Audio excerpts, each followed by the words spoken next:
See Alfa Romeo. Thankfully the Giulia isn't perfect, and there are still some questionable bits here and there. It's the sort of things you'd not accept from an Audi. If Alfa Romeo had made it perfect, then it wouldn't be an Alfa Romeo at all. The world would have stopped spinning on its axis and we would all be engulfed by a burning sun. Okay, so that might be a little dramatic. I for one, however, do like a bit of drama from my car. In an Alfa Romeo with its rich history of successes and failures, you still expect it to be good and bad with a bucket load of enthusiasm. It makes you feel alive when behind the wheel of the new Giulia Veloce. I'll start with the enthusiasm side of the car. It's a great car to drive. The Veloce model is second to end in a 5 model lineup. Only the ferocious Quadrifoglio green cloverleaf beats it on all levels of driving dynamics. That said, the Veloce, at £22,000 less, is by no means less of a car as a commuter saloon plaything that will make you happy. You will be happy. See Alfa Romeo before you even get into the Giulia. You're confronted by a classic design in the making. In the front at least. Its tall grille and side vents add a purposeful look, which is then given some alpha flair with a license plate mounted to the side. What isn't so successful is the rear. It's not like Alfa Romeo don't have any in-house designs from the past that they can work from. The rear is a bit too BMW for my liking. The first thing you notice when you get inside the Giulia is the steering. It's phenomenally direct. The smallest inputs translate to so much on the tarmac. You'll notice this within about 200 meters of driving in a car park. It sets up the DNA of the car's sporting character. Speaking of DNA, this is the smoothest transition I have come up with yet. There is the standard DNA switch on the center console. On the model tested, it was the basic switch for dynamic, natural and advanced efficiency.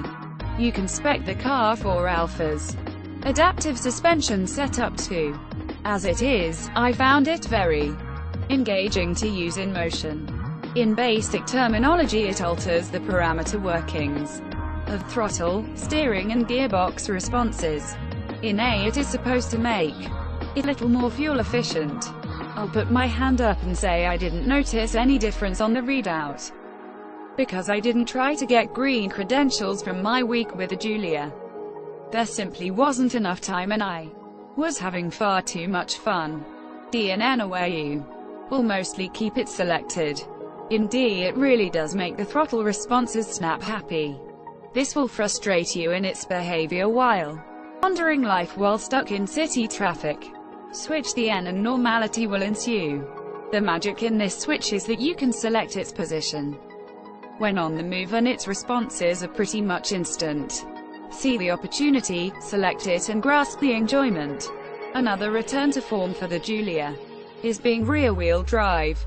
Perhaps it has something to do with Ferrari technical director Philippe Krief coming to Alfa Romeo's rescue has made the Giulia a true driver's car in almost every sense. The driving is where the pleasure is. After years of lackluster attempts at making a fast car with the wheels pulling it forward, Alfa Romeo has put power back to the rear and set the chassis up with a near 50-50 weight transfer balance. Sounds great on paper, and on the road it is even better. The previous model would scrabble and understeer when pushed. The Giulia will pilot its way around handsomely. Push it and the traction system kicks in, sometimes thwarting the fun but not excessively. Handling when pushed hard is safe. Having gone pleasure-bound for 4 hours along my favorite road full of all sorts of situations, the A259 from Folkestone to Bognor, and in a mixture of weather, it proved itself to be sure-footed. Push it in the right situation and you could get it into a gentle four-wheeled drift. It doesn't last long because the grip is phenomenal. You would expect a car set for the sportier driver to have a harsh ride and sometimes become unpleasant. It's not the worst I have tried. Not being adaptive means it stays in that sports setup all the time.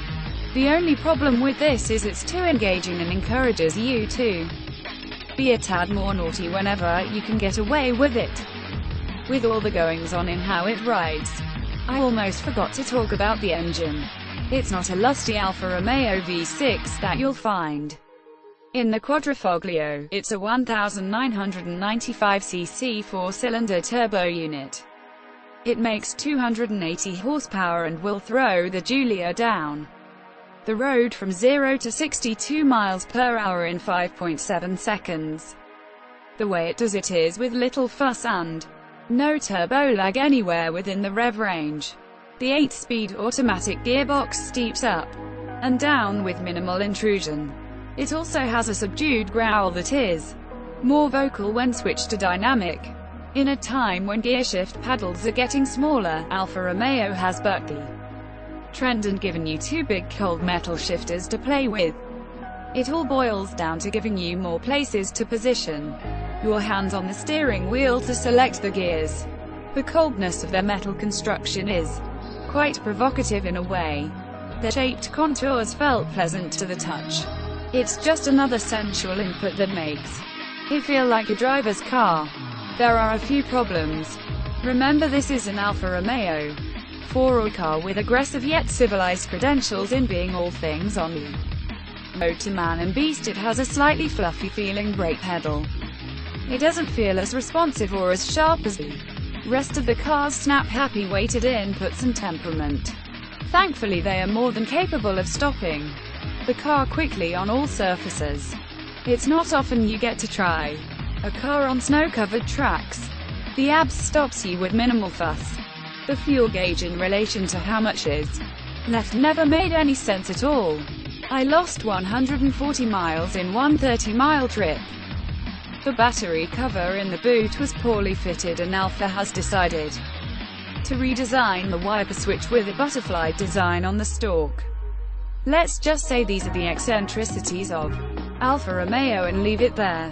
What I am sad to see missing are the 3 round gauges pointed towards the driver for oil and water temperature and a clock. With this return to form this good, I really would have liked to have seen this little nod to the Alfa Romeos I was brought up with. There is absolutely no doubting Alfa Romeo's commitment to return where they should be, in the sporty saloon the segment. Sadly, it is in a market that is packed full of German machines that continued to evolve with each model change getting better and better year after year. Alfa Romeo has a big job ahead of them if they are to entice the saloon driver away from the German marques. For my money, I'd take a chance on the Alfa Romeo. Motoring press is not wrong in what has been said about the new car's driving appeal, so repeat after me: I own an Alfa Romeo. Now, doesn't that make you feel great? Loves handling and road manners, large gear pedals on the steering wheel, engine response